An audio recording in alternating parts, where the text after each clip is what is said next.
Last week on CCTU, we highlighted the High Efficiency Truck Users Forum and how the program is speeding the clean transportation industry by tapping both the commercial and the defense sectors. This week, we're shining a spotlight on breakthroughs in innovative mobility and how there are some exciting opportunities to use innovative mobility to provide solutions to communities to cope with the pandemic and possibly our new normal. Remember to check us out on calstart.org/update for our latest recordings and interviews, and join us every Friday at 11 a.m. Together, we're changing transportation for good.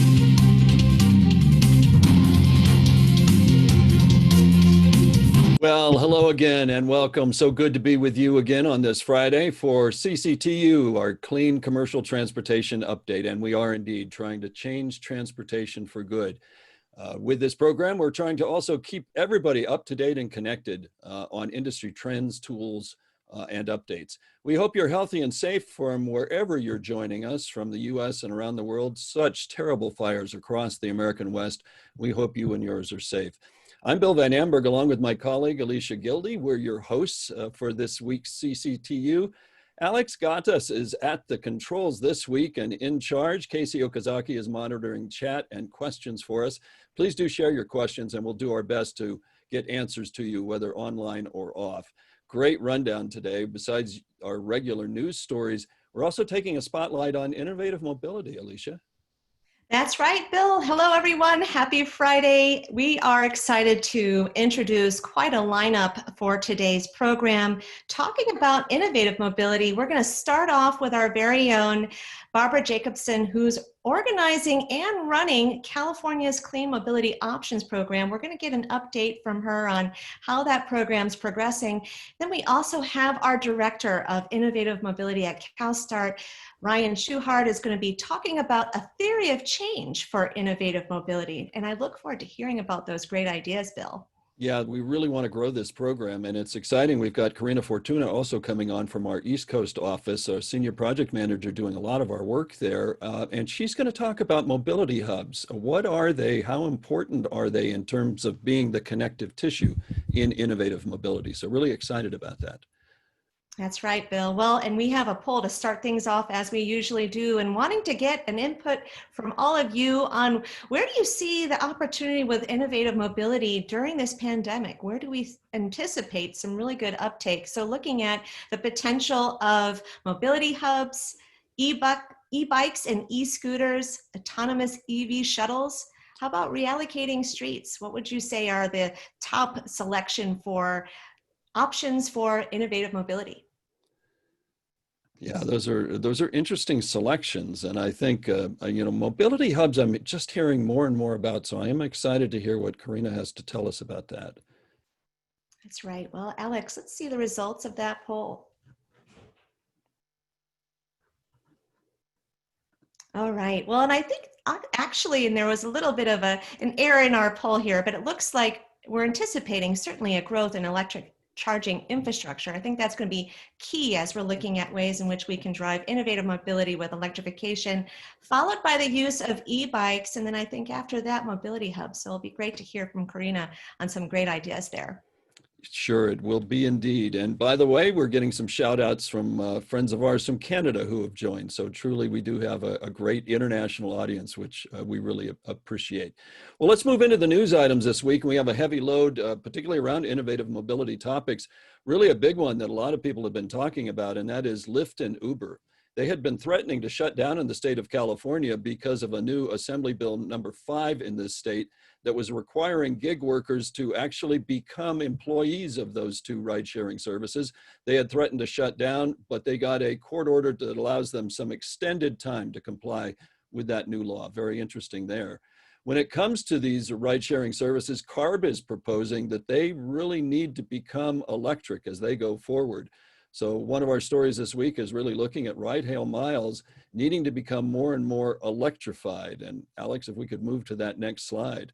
They're looking at 60% of them. This proposal is in the works. And frankly, the rideshare companies have signaled a real openness to doing this. We'll talk more about this issue.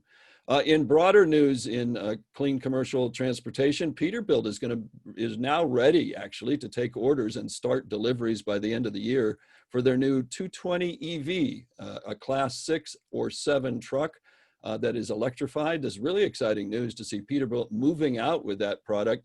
I know their partner in the PACCAR group, Kenworth, will also be bringing a very similar model out very soon.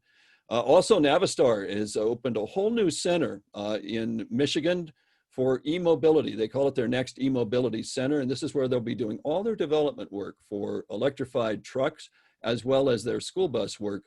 Very exciting what they're doing, and they're bringing infrastructure into this, not only the vehicle.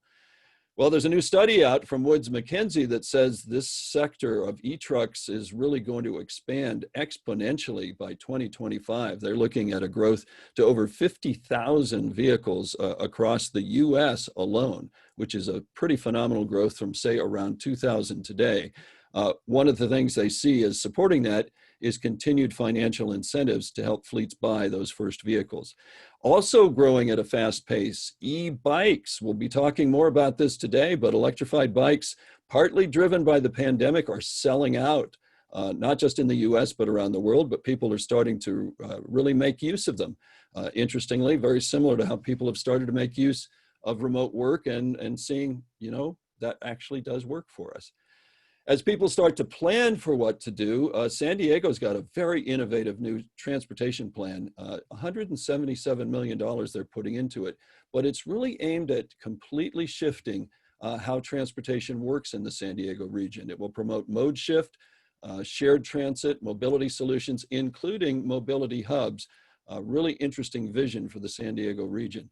Finally, one sign of the time story that I just felt we needed to put in here this week. If you're any kind of outdoors person, you're aware of REI, Recreational Equipment Incorporated.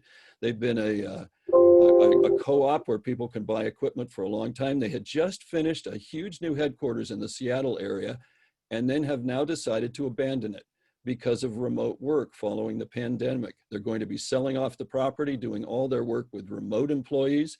They still think they can do all the collaboration that they wanted to do, but they're going to be focusing on e-commerce and curbside pickup. So those are some of the signs of the time, and we'll be definitely talking about that today. And really, let's tee up our first topic, Alycia, as we really dive into innovative mobility.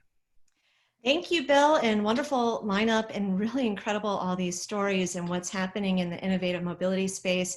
And no better way of kicking off today's program than hearing from our very own Barbara Jacobson, who is a senior project manager at CALSTART, managing our Clean Mobility Options program in California, a very important program looking at ways in which we can incentivize innovative mobility with our communities. Barbara, looking forward to hearing from you and getting an update on how this project is progressing. Certainly, I've heard there's a lot of demand for it, so looking forward to hearing a report from you on that. Yeah, thanks, Alycia. I'm really excited to be here today to talk briefly about the Clean Mobility Options pilot program that we're running here in California. It's brought to us by the California Air Resource Board. It's a partnership between CALSTART, the Shared Use Mobility Center, Grid Alternatives, and the Local Government Commission. And all of us work on providing technical assistance to those that are interested in the program. Next slide. So we focus exclusively on low income and disadvantaged communities throughout the state of California.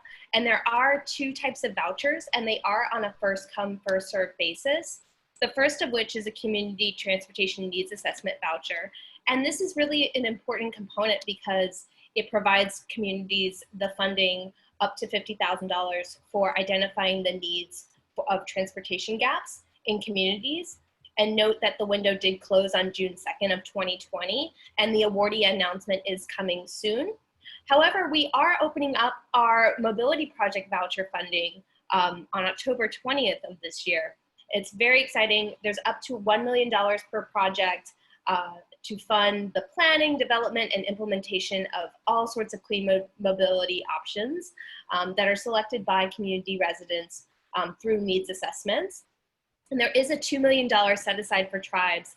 And this is a really innovative way of bringing different technologies that are clean to communities that have been historically underserved. Next slide. And this is a high-level timeline of our program key dates. I'm not going to run through it detailed today, but just wanted to showcase how long the planning process has been for this particular initiative and where we are currently. So we're looking at the fall of 2020 to open up this very exciting mobility project voucher component. And we do use the implementation manual, which is our guiding document, which has all our rules and accordances. So we work really closely with CARB and our partner team to ensure that those that are eligible are receiving technical assistance as they prepare for their applications. And we are hoping to expand this in 2021. Next slide.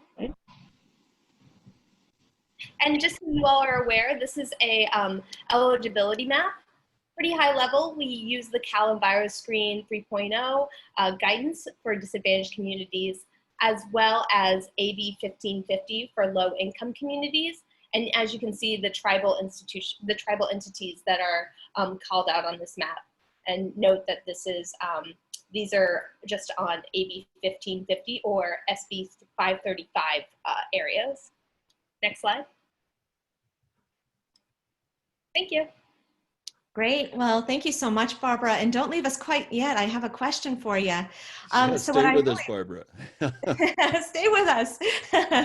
Don't you go anywhere. Well, I really love your presentation, and I think this project is so important, and I really appreciate the equity lens that's applied to this program. And I think it's really important as we're looking at ways in which we can promote clean mobility options, that we're really looking at ways in which we can make sure our communities have access to those resources. Wanted to understand from you, how are you approaching the outreach, and what are the successes that you're seeing in terms of engaging with communities and how receptive they are to this project? Sure. So we've been doing a lot of proactive engagement with environmental justice organizations throughout the state of California. We're focusing really heavily on areas that have historical inequities in transportation. So thinking more creatively about how the impacts of like highways have been barriers for people, and really focusing on communities that do not have historical transit investment. Our outreach also entails doing a series of webinars that are educational and conversational in nature. And so we did one last week about a reintroduction of the program, as well as we're going to do one on the 10th of September, focused exclusively on the nuances of the mobility project voucher application. Oh, that's great. Hey, well, keep up the great work. Yeah, Bill, over to you. And just one question coming in from attendee, Barbara, will there be a round 2 on the community transportation need assessment vouchers, or do we have to wait a while for that? That will be, we'll have to wait for that. And I think at this point, it will just be the mobility project vouchers, but I can certainly follow up with this person after this meeting. Perfect, thank you. And stay on with us, but we're going to broaden the conversation now and bring in 2 additional colleagues working in this space. Ryan Schuchard, Director of Innovative Mobility here for CalSTART and based in Colorado, and Carina Fortuna, who is the Senior Project Manager from our Northeast office. Welcome to us today. And she's been doing a lot of the efforts on innovative mobility efforts there, particularly around mobility hubs. But Ryan, let's start with strategic directions for innovative mobility and our work. I know you're doing a lot of work with the team now on really laying out our roadmap for the future. Can you walk us through that? Thanks, Bill, and thanks, Alycia. And I just want to comment on the CMO program that Barbara talked about. It's truly exciting, and the kind of a zero-emission vehicle program or an electric vehicle program that we want to replicate around the country.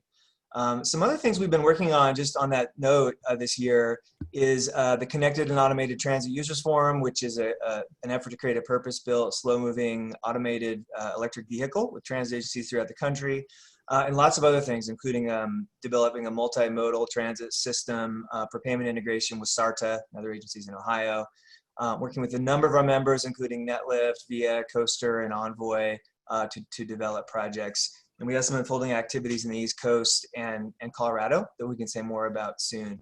I would also love to just say we've built really a tremendous team over the last year or so. Barbara, who just spoke, she has professional experience with one of the bike share majors. Carina, who will talk soon, has worked in car share operations. We've got now a number of folks on the CalSTART team that are planners, that are certified and experienced planners that are really bringing a lot to us with innovative mobility. So through this, we developed a kind of a theory of change, and I just have 3 things to share, sort of as a story for your feedback, and just to give kind of a look in next year. Next slide, please. The next one. Great. So the first is kind of to paint a picture of where we want to get to. And the North Star for us is greenhouse gas reduction.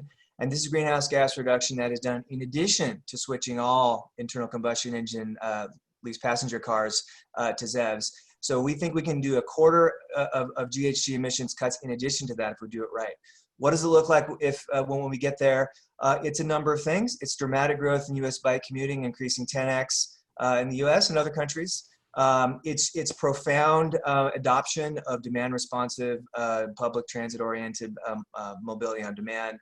Network effects, making all of the multimodal modes work together well. An EV revolution that is actually driving the multimodal system. And VMT reduction of at least 1/4 in terms of per capita. So that's what we think about the future as a vision. We'd love to, sort of bat this around with members and get your feedback. But for now, I'll just ask to move on to the next slide, which discusses how we're going to go about this. So I'm going to run through this quickly. This is a 1-hour talk that I'll just kind of give you the quick overview of as a teaser. But our thinking on this is really there's 2 main things needed. One is to bring forward the new technologies which will give people options to do beyond what they normally would do, which is feel compelled to own at least 1 private car per adult and then use that car mostly for driving around alone.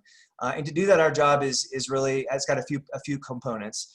One is to increase the supply of the technology, and namely that is a portfolio of demand responsive shared vehicles. So that's like microtransit, carpooling, car sharing, van pooling, that whole portfolio. The second is bikes and other micromobility, and that means shared, but also personally owned, and also for commercial use. This is a mode that surprisingly can create such breakthroughs because of its weight, space, energy, and GH efficiency that it can totally transform an urban landscapes.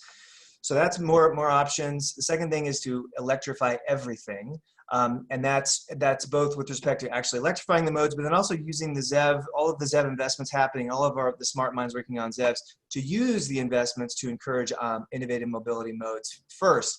And there's a ton of synergies that can drive our ZEV goals if we do that right. And then the third one is to interconnect with public transportation. That of course means public transit, such as last mile and more demand responsive modes, but it also means other public systems.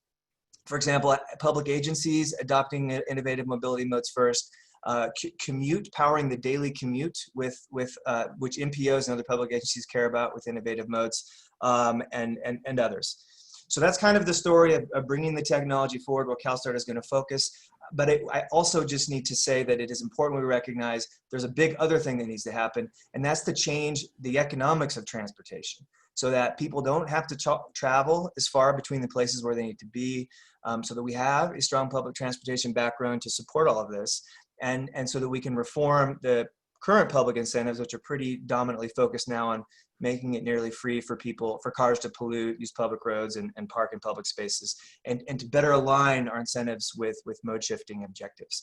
So that's a lot, but I just wanted to sort of share with you our thinking about a strategic kind of a scope in our work going forward. And with that, I know I'm very short on time, so I'll just try to summarize the next slide quickly and say among the many things we'll be working on next year is development of a few collaborative initiatives or working groups. One you may have heard of already. It's our effort to create significant federal funding through the Surface Transportation Reauthorization Act. That work will go on. We'd love to have more folks join us. And then secondly, we're exploring 2 new efforts. One is around this whole notion of ZEV incentives for innovative mobility and creating a national coalition around that, or at least exploring the options and the interest. And the second is to really take seriously the municipal opportunity and using what we're experiencing with the current pandemic to continue to take back the streets, taking back more for these modes. Barbara is working on an effort looking at this in the south coast of California first, but there's more to do. So I think I'm over. I'll just leave it at that for now. Well, there's an awful lot there real quick, and then I know we want to open up even more, but can you just looking at this, you're working with a lot of technology providers, service system providers. Who else do you want to bring into the net and connect with? It really seems like cities are a key part of that, Ryan. Thanks for that, Bill. That's exactly right. So I would say we need to work with all of our CalSTART members. We've got a small but mighty contingent who knows us for this work now. This affects and can benefit almost everyone, including the OEMs, all of the transit agencies, of course. But we need to bring in cities, municipalities specifically. That's where a lot of this work the city planning is going to affect, and the infrastructure and the rights of way are going to define what the opportunities are. The other one is we need to increase our membership of the mobility service providers. We've got half a dozen or so who are really doing this: Envoy, Netlift, Coaster, Via. We need to increase that constituency by 10x or 30x. Great. Well, Ryan, your passion and drive for innovative mobility is infectious. I am truly inspired by the great ideas that you're putting forward, and really hoping that we can empower some partnerships out of today's program. Thank you so much for that. I would love to bring in our other partner, Carina Fortuna, who's been looking at mobility hubs, and I understand that they're popping up around the world. Carina, tell us what you see in terms of the opportunities around mobility hubs and their benefits. And I know you've been taking a close look at this. Hi, Alicia. Thank you so much for that. Yeah, I would say, as CalSTART, we expand our work in the innovative mobility space. We're looking at not only the technologies that different mobility providers are offering, but how can we optimize the way that people are using shared services and micromobility rideables. So, particularly in denser cities that have trouble with parking, mobility hubs can be a real solution. They tackle three things. One, it's a way to reprioritize space that, is typically used for privately owned vehicles, which sit idle for up to 95% of the time. We like to think of it as a connection and a complement to public transit. So it's a true first last mile solution. And it's a way to, it's a solution for dockless devices. And I don't have a lot of time, but I think what's going to be happening in New York City over the next year will be really interesting, particularly in the context of COVID. I see myself every day how the usage of bikes, scooters, even hoverboards are, increasing in utilization like crazy. And whether we think about it in terms of private ownership or shared systems, we need places to store these devices. And so using the curb space, rethinking how we use it could be, very valuable, especially, like I said, during the times of COVID. The City of New York, the City Council passed an e-scooter and e-bike bill earlier this summer in June. The bill says that an RFP will be released in October, and a pilot should be launched later next year in March. So we're looking forward to seeing what happens there. And I think, the possibility of having mobility hubs on the streets of New York City could be really interesting to deal with these devices. And so I will stop there. If there's anybody on the call today that is either a mobility provider, a city that's interested in exploring these ideas, this is an area that CalSTART is seriously taking a look at. And so I welcome you to reach out to me. I would love to talk more about it. Great. Well, we definitely have a call to action and a business card put out there for sure. For the three of you, we're getting a number of questions in and also in the chat. But let's talk about that Take Back the Streets. And Carina, you kind of referred to this, a reprioritizing of how we use our city streets and who has access to it, and how do we make use of these or allow people to have space for these kinds of options. What's going on with that? Seattle has done some innovative things with taking back about 20 miles of city streets. Is this a trend? Is this something other cities are interested in right now? I think that it certainly is. And unfortunately or fortunately, COVID, I think, helped speed this up for us in certain cities. We look at cities like Bogota and Colombia, Paris, France. We need the built environment to change in order to accelerate these different solutions, right? So the increased biking infrastructure, protected bike lanes, like that all goes hand in hand with us being able to increase the usage of micromobility. So yeah, taking back the streets is a really important piece of this. That's great, Carina. And Ryan, really appreciate, again, your great ideas that you've shared. And I know that you and Barbara and Carina are really taking a good look at all of those innovative programs around innovative mobility around the world and looking at opportunities for potential replication. What are you seeing in particular as a really smart strategy or program idea or concept that you think we should be replicating? Goodness gracious, I don't know where to start, but I'll try quickly.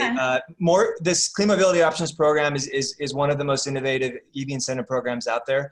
Other states should be taking that forward. Carina mentioned parking. Parking is one of the greatest underutilized and underappreciated assets that cities and basically all of us as residents own. And there's cities like Montreal is using piloting a program in which they're giving greater parking preference or incentives to those who carpool. We can do that with technology. You can combine that with EV charging parking, where you can, sort of like plus up the best of all worlds, EV carpooled. That's a really big thing. And then the second is super weedy, or the third is super weedy, and it's in this whole world of regulatory incentives. We now know from programs like the Low Carbon Fuel Standard that regulatory incentives can create a huge impetus for investment. There's now proceedings like a zero emission bus rule, the so-called ICTR in California. It's got this mobility pathway. So instead of buying a zero emission bus, you can do other things that are innovative. We need to build that in California, build that out, and then have other states use that sort of thing, because it could be a huge investment driver. So those are three I crammed in. Those are big. And talk about real quick, and I know we're getting short on time as we always do. What's the virtuous circle or cycle that we have with both electrification and these innovative mobility options and the teaming of those things together? So we're reducing VMT, but we're making what VMT we have much cleaner. Well, I touched on it a little bit, but if you think about the general use case of an automobile, it sits in a person's driveway for 90+% of the time. They drive it around alone. But what EVs need to do from just the pure EV standpoint is increase the utilization of that vehicle, get more people in the vehicle. And if we can use utility incentives through infrastructure and rate design to incentivize programs that do that, if we can tackle the multifamily dwelling problem of trying to get charging in there by creating amenity-based electric car sharing that goes with the facility, gives people their first leg on the multimodal options, and then just thinks about ways as we go through all of the ZEV incentives and investments to do the high utilization, high occupancy vehicles, even if they're light duty vehicles first. I think we're going to find there's a lot of synergy available. All right, and that's definitely from a CALSTART perspective where we really want to work on that sweet spot and where we're driving all of those options forward. Well, you all have been fantastic, and we've learned so much from you, and just the excitement that we're seeing in the chat box today from our audience members. This has been fantastic.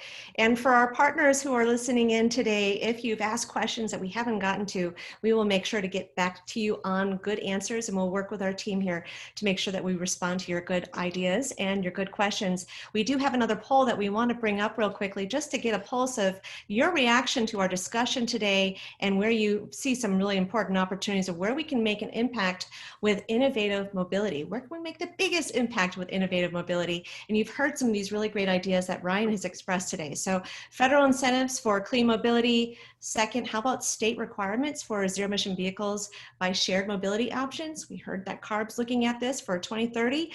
All right, how about city public-private partnerships? We've talked about the importance of city partnerships and looking at shared and innovative mobility. And then lastly, working with our munis to take back our streets and looking at ways in which we can increase green space as well as providing more innovative mobility options and flexibility. So what say you, my friends? What do you think will make the biggest impact?